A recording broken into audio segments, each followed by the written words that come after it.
I lived in Biddick Lane at the top where Wormhill Terrace intersects. So I wasn't in the village myself. So my earliest memory of the place, there was a fire. And I was just an infant, I think I was about 4 or 5. My father was away in the war. And there's a wooden chemist shop run by a guy called Davidson. It was on fire. That's just about obviously where the CIU club is now. And I remember the exploding Winchesters full of flammable chemicals going off. The whole place was burnt to the ground. It was a green painted little wooden hut. But I was first aware of the earthworks associated with the States. They were still intact. So I've always been interested, and it's hereditary, this interest, I think, in the wagonways. And there were wagonways down in Fatfield, gone but before my day. I had to look for relics. I have a sign on in my garage there, Wagonway Terrace, off the wall of the house. Yes, I'll let you see it. So there were good football matches, and I went to watch football matches. This was on an area that was flooded. And there were revetments and levees built along the river to prevent this flooding. That's how Fatfield got its name, because I was told I met a guy in a pub in the Biddick not long ago who's related to a curator or keeper at Lambton Park, and said there's a plan there showing Lambton's cattle, he was famous for his cattle, going to graze on the fattening field, hence the name Fatfield. That's amazing. Yes, it's amazing. Presumably with the winter floods, the grass was already refreshed. So this was actually where the football field was. And I occasionally, not very often, occasionally go and watch the football. It's a big thing then. I've got photographs of the footballers. Yours has got such a long history, but you worked there, is that right? Chemical work? Yeah. Yes. From 1953, when I started as an apprentice in the drawing office, I did national service in the RAF. Actually, I left after 19 years. The cold board pinched me. Because I'd worked with with furnaces. I was a hot work man. Mm-hmm. I'd done furnaces and kilns and calciners and stuff like that. So I was useful for the coke works. So I started there. What was your job? Did you say you were a draftsman? Draftsman and surveyor. Mm-hmm. The old chief draftsman told me to do survey work, and we managed to record the subsidence. The whole site was gradually sliding into the river. But it had to be measured with the theodolite, but that was what was happening. Plus there was a subsidence from the coal board, and or after compensation from them. Some of the buildings came down as much as 15 inches in old-fashioned words. Mm-hmm. Yes. And the massive weight of the heaps was pushing things down. Mm-hmm. So it was the slag heaps that were doing it? Yes. Mm-hmm. The heaps are primarily calcium sulfide from the LeBlanc sort of process, or pulp from the, that was called tank waste. Most of the heaps were tank waste, but also pulp, which solidified from the magnesia process. Originally the works was started in 1842. The first orders were, I think, in 1844. I've got notes about this. For lead oxide, white lead paint, caustic soda, which is sulfuric acid, which was used for making soap, which were really good for the Victorian era. People washed when they could get cheap soap. Mm. So washing chemical works did some good originally, although they polluted seriously the area. There was hydrochloric acid fumes liberated with the process, and that destroyed the farmers' fields and rusted the ironwork. And there are records, or were records, they've gone now, complaints about people polluting the area. Mm-hmm. In fact, while it said that they found the right water for making magnesia from the Willows Pond, in fact, Uli Patterson, who started works on Wearside instead of Tyneside, where all the other alkali works were, because there was so much litigation in relation to complaints. So all the pollution and fumes could blow away over Barmston without any, or very, very few houses, farms and things. The waste is the same material as the waste from Felling Chemical Works. There was a heap called the tank, because it's called tank waste, at Felling until fairly recently. There may still be evidence of that. Uli Patterson's son started Felling Chemical Works. Mm-hmm. But there were various other chemical works in the area as well, Aluse and people like that. It was called Washington Chemical Company originally, and that name was maintained, but it joined the Wars Group some year early in the 20th century. Mm-hmm. Yes. And so you started there 1953? Yes. Wow. And so you've been in the RAF before, so this was like your first sort of like job outside of military service then? When I left school, I started working for Wood's machinery, mining machinery. Mm-hmm. My uncle was managing director, but he died, Mm-hmm. so I left.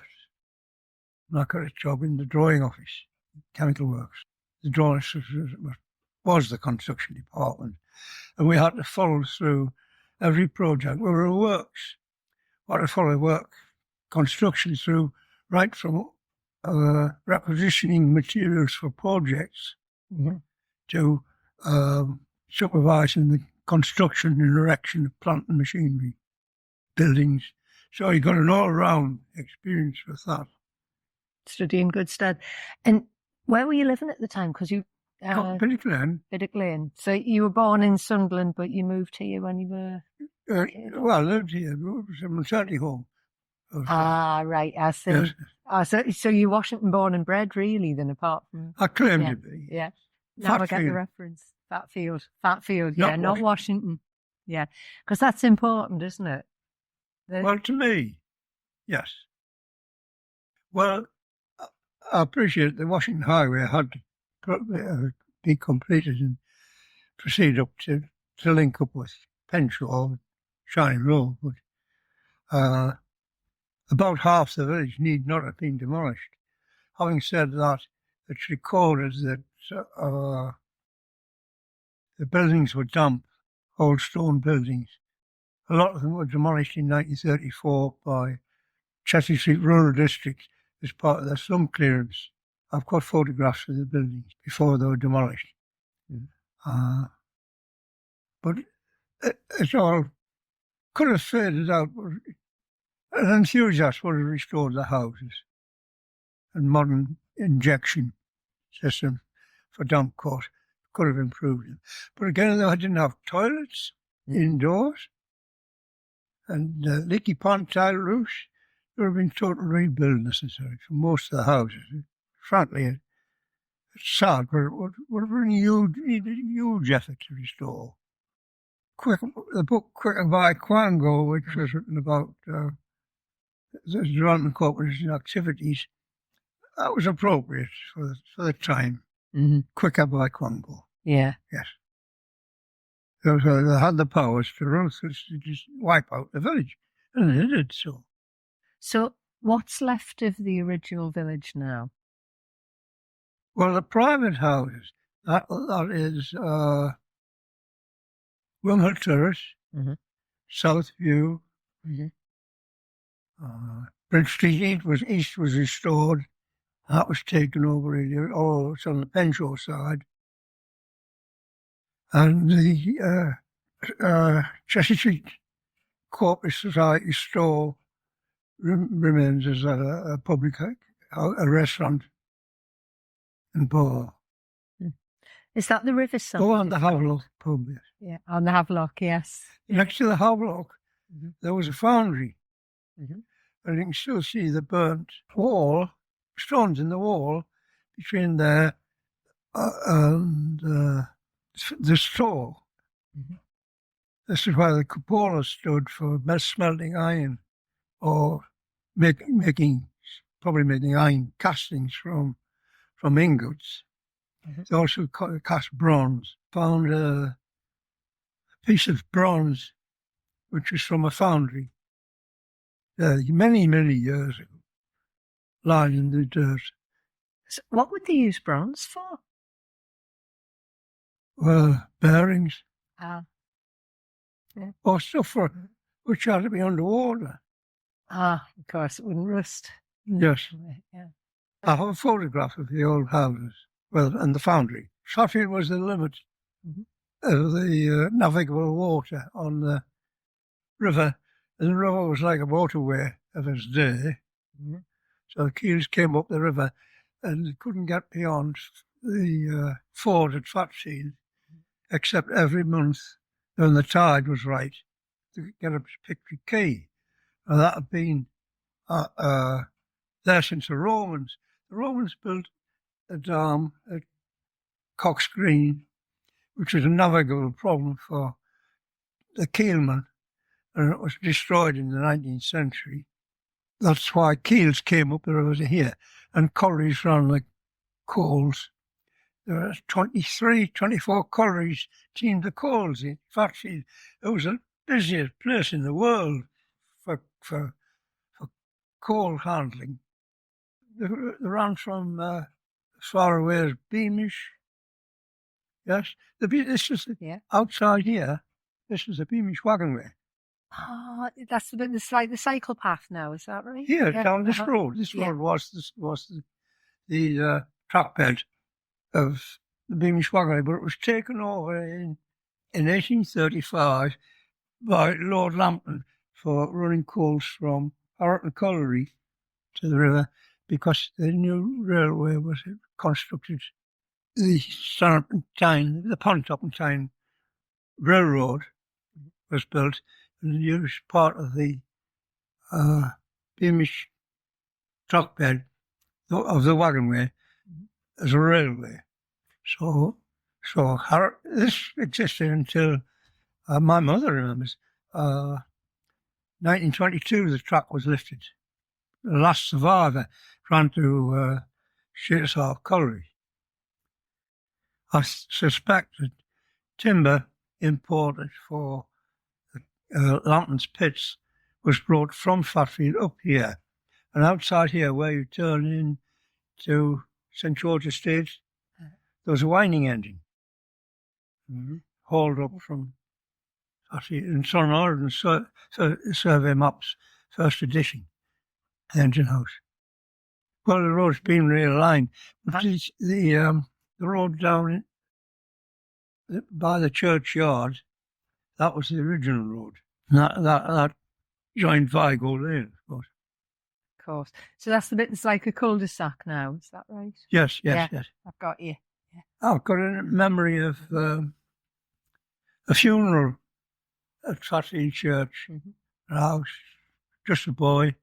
I remember the hearse been going very, very slowly up the bank with people from Fatfield, huge, the entire village, I think, walking up the bank very, very slowly.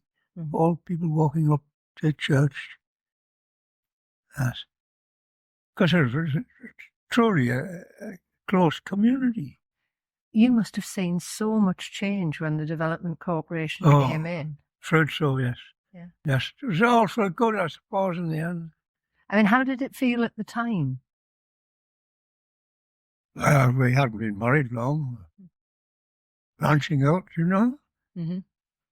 Well, it certainly needed improving. There's no doubt about that. And we didn't know what to expect. Mm-hmm.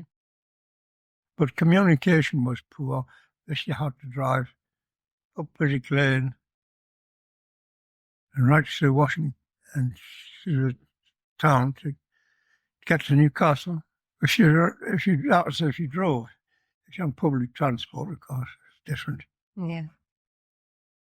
Yeah. So, did you have a car in those days? Yes, I've had a car since I was 18. My parents had a car, and my grandfather. My grandfather couldn't drive, but he had 5 cars. Always got someone to drive for. Yes, I had early cars. Frankly, I never got on a bus since I was 18. He's got a car. He still doesn't.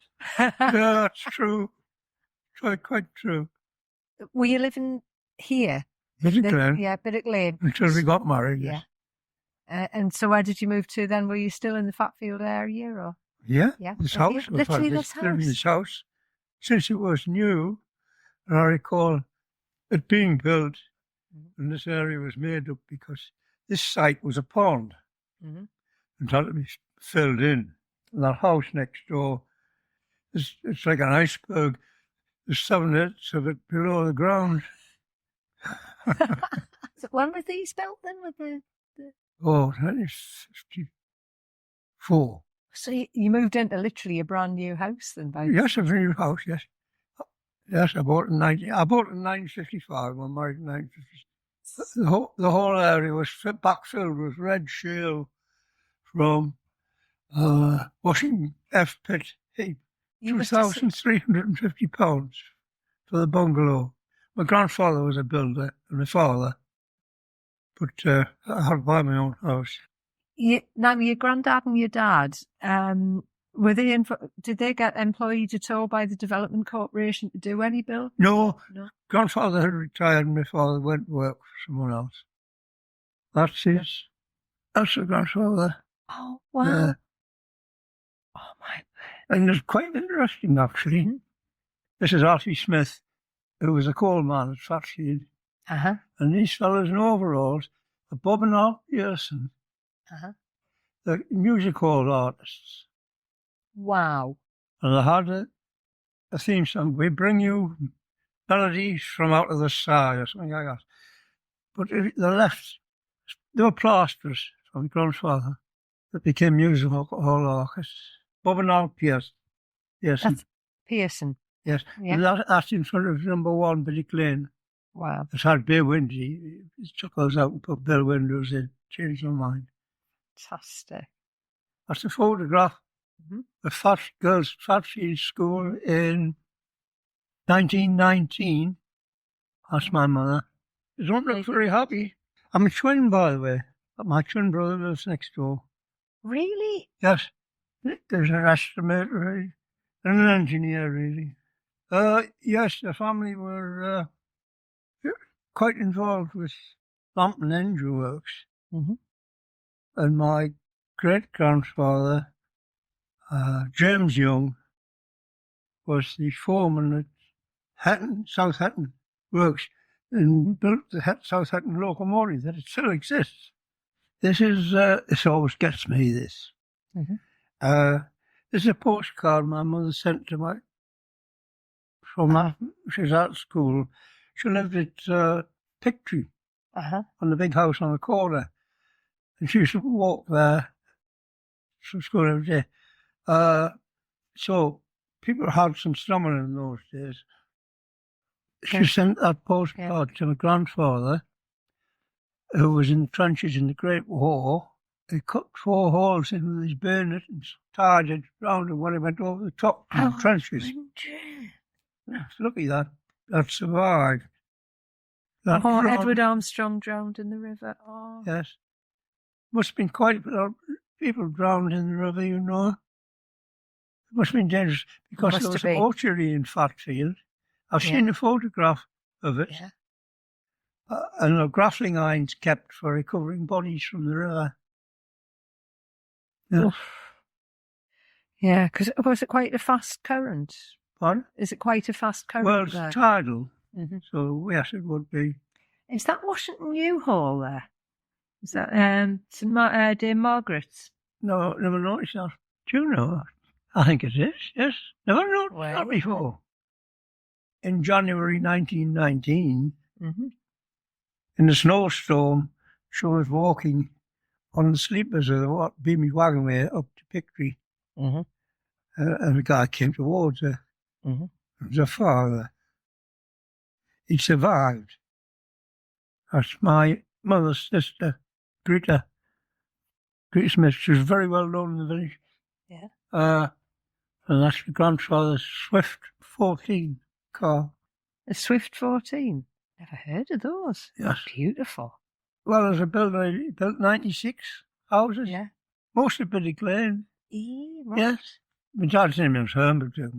Herbert. Because this matters on my mother's side. Yeah. Spurs. Spurs. Henry Spurs. Henry Spurs. That's his brother. Uh-huh. Oh, officer. Yeah. Yes. Uh-huh. He in the First War, he got a military cross, and there was I've got records here of an award, award in the Military Cross by Lord Lambton in the ceremony in Fatfield. And he was managing director of Yearwood. Yearwood mining machinery on T Valley now. God, they've gone now. Yeah. And that's George Spurs Nelson. Yes. Is that right? Yes, but it's a hyphenated name. Yeah. Not for any pretentious reason. His father was called Spurs, and he was killed in Harrington Colliery before he was born. And his mother remarried a fellow called Nelson, who was also a miner. George Nelson's mates. So it was a good way of keeping his name alive. He was given a hyphenated name, yes. Nova Scotia along the road, yeah. Where you turn into the High General's Wood, where the roundabout is, Nova Scotia was there. I presume it got a name from America. I don't know which came first. I'd heard, but I might be wrong. It was because there were a lot of Scottish miners, but I don't know. You said what? That there were a lot of Scottish pitmen. Ah, yes. Came down. Well, first of all, most of the keelmen were Scottish. And Lord Lambton, because he was famous for his cattle. And the cattle drovers from Scotland came down every year. Yeah. And they stayed in Haggers Hall. It was called Haggers Hall. Down in the village here. And so there's Scottish people, and they worked in the pits as well here. They didn't go back to Scotland, presumably. There was a street of houses, miners' houses, over here called Trafalgar Row. So we started to wonder if there was any connection. Oh, they were built in 1905 after Trafalgar, but I never recorded it. I recalled before my time. That's my grandmother, Jane Spurs. She lived in Fatfield Square when she was first married. And is this Fatfield Square in the picture? This is Fatfield Square, yes. Yeah. A part of it. Oh, it was demolished in 1934. They were notoriously dumb. I have that in writing from someone who lived there then. They made with colliery stones, colliery waste. That's my Thomas Young, my grandfather. Yeah. And whereabouts is that then? Philadelphia Engine Works. It's a tramcar works. Tramcar works. Was that in Washington? No. Philadelphia. That's my mother. I have plans. I got recently of a hunting scene in this area. Now, there was a pit disaster. Yeah, I think 1805. I have a copy of Lambton Colliery's report on the disaster. There's something like 30 people killed. That was Nova Scotia down here. It's one of my pet ideas that there should be a blue plaque where the changing rooms are for the sports ground, because that's where the shaft was, Right. where all these people died. Mm-hmm. I think it's worthy of a blue plaque. It's already fought, blasted to hell, mine explosion. The men were supposed to be using Davy lamps, and this man refused. He got called Moody. He refused to work with it.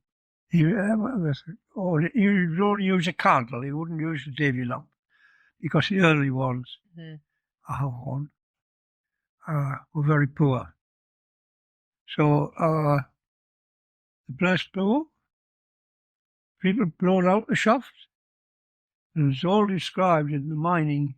Children work there, of course. The names, it's all recorded. I've got it here, of the explosion. Colliery report. Lambton archives. Very hard to access. Down country somewhere. Unfortunately, all the states in Fatfield have become overgrown. Washington Development Corporation planted 3 million trees, which may have been to their credit, but they did nothing whatever about keeping them trimmed or pruned or kept down. And the consequence is they've grown along the river bank at Fatfield, and they're destroying the historic states. They really, truly are historic. Well, the coal run down there, down this wagonway here, and 2 other wagonways. And about immediately, in Fatfield, and of course the Penshaw side as well. Most of it from Lambton collieries. When did they close the states?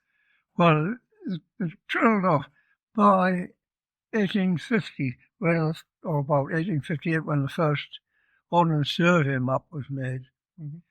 Some of them were still there, but they were well and truly on the way out. It was an earlier time when they were at peak, and they were constantly being changed and rerouted. So a map I have here, 1779, shows the wagonways, but it would have been altered in a few years. But there are 2 levels. The wagonway ran at ground level and at a higher level on 9-inch square timber supports and vaults. That's trough, see the stone trough there? Yeah. That's the bottom of one of the columns. I recorded that when the place was being bulldozed out of existence. And was that the Development Corporation bulldozing it? Yes. Yeah. Yes, it was, yes. I got the brass plate off the post office safe. Well, in the rubble, there was I saw the brass plate gleaming now on my wall. It must have felt like, to have grown up here and already seen change here, but then to see such rapid change must have been devastating. Yes, it was. But I was working away from here. My interests were away from the village. So it was significant enough for me to take the photographs. Which was what I knew it was worthwhile. Things were going, things were disappearing. But you more or less accepted that. And they were more concerned about jobs. And jobs there were, with the new factories development in Washington. So there was a hope for the future for out of the old and in with the new. So did you get tempted to look at any of the jobs in the Washington area so you had less of travelling? Or? Well, I worked before board out nice and secure until the miners' strike. Aye, yeah. And I was safety engineer. So after the strike, there was no market. The market had vanished. People lost the supplier for a year and they went elsewhere. That was supply and demand, a basic principle of flies everywhere. Yeah. So whereabouts were you a safety engineer? Were you at Western? Oh, the coke works. Oh, the cork works. Yes, including lamp and coke works. Or down half. People found alternatives to coke, and of course now it's unacceptable. You couldn't have a coke works now, sadly. Yeah. Although we do need coking coal to smelt iron ore. And without the iron ore, you can't make steel. Without steel, where are we? Yeah, so there's still no alternatives to that with ironworks? No, we import at great cost, and with inferior steel very often. It is frightening. A few years back, I was working in Istanbul, and there was this smell of coal smoke. It was sort of like round about April, May, so there was people still lighting fires, and there was the smell of coal smoke came blowing across the river. Of course, you made gas as well at the coke works. People used to bring the children in with a cough to smell the gasworks. Yes. Yeah. Oh, my mum was a big believer in tar. The smell of tar. Creosote as well was a byproduct. I've got creosote there. Almost impossible to obtain the correct stuff nowadays. It's rubbish. But that was the thing. On a Sunday morning over at Fatfield, the whole place was covered in smoke because people were lighting the fires and called Castle Street mainly for the Sunday lunch. Yeah, of course. Yes. Yeah. That was a great significance in Fatfield. So were they cooking on ranges? Yes. Yeah.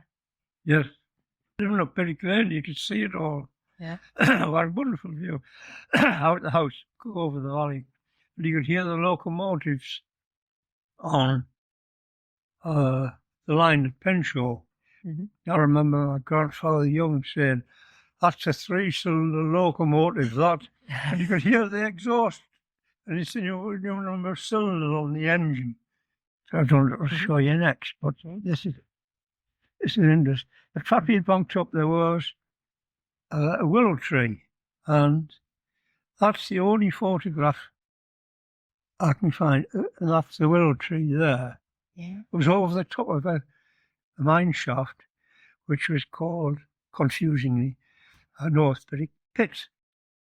Yeah. There was an explosion there, and many people killed. There were actually 2 shafts. Very few people know this, but there was another shaft nearly 100 yards away. And when the electric, but we knew there was something in the grass because of the circle of nettles and an outline of a building. So it must have been for fire to dry the coves from the pit. So we knew there was a shaft, and the electric board put a cable in and drove straight through the middle of where the old shaft was, and there was the burnt shale from that being filled in. This tree was quite renowned, and people say the trees on Pinnock Lane were planted as a memorial to the people who were killed. But it can't have been because there's nothing like the correct number of trees. And they're shown on the 1858 Ordnance Survey map, each tree. And the number of trees don't tie up with the number of deaths by any stretch. This one, it was a standard practice to fill a shaft in by timbering over at 6 feet below the ground and filling it in with earth and planting a willow tree, and the roots would consolidate the top of the shaft.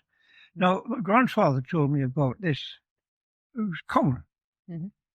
Well, eventually the whole lot collapsed and a cone formed, and the branches of the tree, which, when I was a kid, we could throw a rope over, came down to ground level. The farmers came along with a big saw and cut a limb off because the cattle used to scratched the hides on the branch and damaged the hides. So then the tree went. A boy from the farm, so it was late. My brother and I got the blame, but it was him.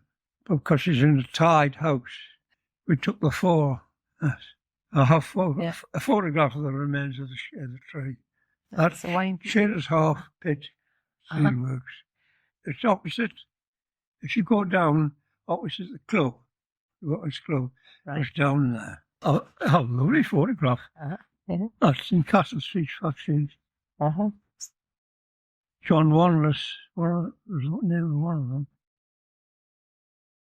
And there's Fatfield. Yeah. So who are these two? John Wanless. I don't know who the other guy is. Must have a look when the foundry was next door. That's the last houses in Fatfield. Weird Hill Terrace. I took that from the Ocean Highway. It'll be about late 1960s, possibly. Because that's something, you know, when you're on about the tree planting, it's amazing when you see the photos of the roads in the first place, the little greenery there is. And, you know, in a sense, planting the trees has been a huge success. But there's far too much there's a lot greenery now. Yeah. We're overwhelmed. Yeah. I mean, it was nice to live in the woods. Yeah. But... so is this Fatfield Square? Yes. Yeah. So that's where your mum's photographed outside. There's a memorial down the bank to an astronomer royal. He was born here, lived there. Yeah. He records the house was dampened, that's why he left. And that was the Fatfield Club before the current one, the Miners Hall. That Haggis Hall, well, there's a farm man who built it as a comedian, called it Haggy Shawl. So it could well have that name. There's the wagon way. That's the wagon way, yes. Or it was going Fatfield in 1920.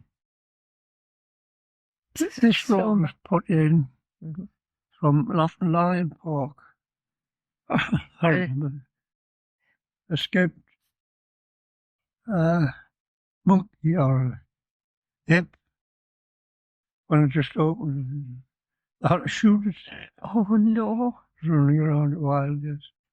I was driving past and seen a giraffe looking over the wall. They said, that is the road now. And so Sea Club will be there. That's interesting. That's the original ferry boat inn, where the wagon way ran. And the ground's been made up and the house is buried, or half buried. Are they pan tile roofs? Yes, there's tile works at Fatfield. Well, Fatfield was so independent, communication's been so difficult, apart from the river. People just couldn't, had to sort of improvise and so on. There was everything that you normally need in the village. Cobblers, chemists, sweet shop, bakers, a brewery, a rope walk. They made rope because they needed rope for the wagon ways. They made a rope walk at Fatfield. There was a copper's works. Copper's is it's a type of sulfuric acid. There was a seam in the colliery called the brass thill, and the brass was used for make coppers. But it was a very, very smelly business process because they allowed this material to rot for 6 months. Quite industrialised in a way. But on both sides of the river, there was a lampblack works. Lampblack was used for making shoe polish. Everybody had to put grease and shoe polish dubbing on the boots, if they had boots. When I started school, the last 2 children with bare feet turned up at the school. The headmistress took them. It's a Fatfield school. The the headmistress took them to the Washington Cash Boot Company, on the corner of New Washington, next to the co-op, and bought the boots from the school boot fund. And that's in living memory. Oh, that stuck in my mind. Yeah. And so that was New Washington, so that was Concordia. Yes, Concordia. Yeah. There's the back of those houses. Back of Ferrywood, Road Chapel Row, Ferrywood cottages again. You can see the made up ground and above the level of the houses. Slate House is quite historic. You see the stone bottom half of this old building. That really is old. And a local historian recorded that there were manacles and chains inside for holding felons. It's recorded that there were a militia based at Fatfield. Because Fatfield had such a reputation for criminals and low life coming up the limits of civilization. Up the river. Down at next to Victoria Bridge. What was it called? Excuse me, I have to think of the name. Botany Bay. All right. Called the area Botany Bay. And in fact, that's where the criminals were shipped to in Australia. And there was a street of houses actually called Botany Bay, and it's on the Ordnance Survey map. I can recall when I was a little boy, my grandfather talking to Sergeant Beckett in his front room, and Beckett lived up the street here, and he says, there are 19 habitual criminals in Fatfield. Habituals were people with 2 or more convicted offences. So this building here, when the wagonway started, became Slate House. They kept the record of the wagonway on the chart from Tolerance on the wagonway. They recorded the movement on Slate. So it's called Slate House. But it got changed to Slate House for some reason on other on later maps. But that was must have been quite damp with the roof like that. Later one, also known as the Botany Pit, derived from Botany Bay, which is where it was, next to Victoria Bridge. That was demolished in late, I think it was about 1935, 1936. And the ruins of the quarry were still there, and the shafts and collars. And I can remember as a boy walking round the downcast collar of the shaft as a dare, walking around with a drop there. Did anybody ever fall in? And we used to go into the fan drift, where the Stithe from the pits had ventilated Harrington Colliery. Stithe was blowing out. I know what Stithe is, but I think some of the people who are listening won't know. So can you explain what you mean by Stithe? Yes. Yeah. So it was, well, I'll say what I think. It was basically, it was the sort of like the smell, the atmosphere, the basically the pollution, the gas. Yes. Yes, I often say to Beamish Museum, one of the directors is a friend of mine, came here the other day. I said, you should have the sounds and smells at the colliery. They're easily recorded. Yeah. And people won't remember what the smell was like. No. Or the noise of the compressor booming away, which was always there, and the clash of the cages. It would improve the pit the scenario quite a bit. and the smells, you can get a stenching agent, an old stenching agent. When I was a safety manager at a shipyard, some kids found a bottle of stenching agent and opened it on the bus, and the bus stunk so heavy of gas, they stopped it and got officials in to deal with it. They thought it was a gas escape.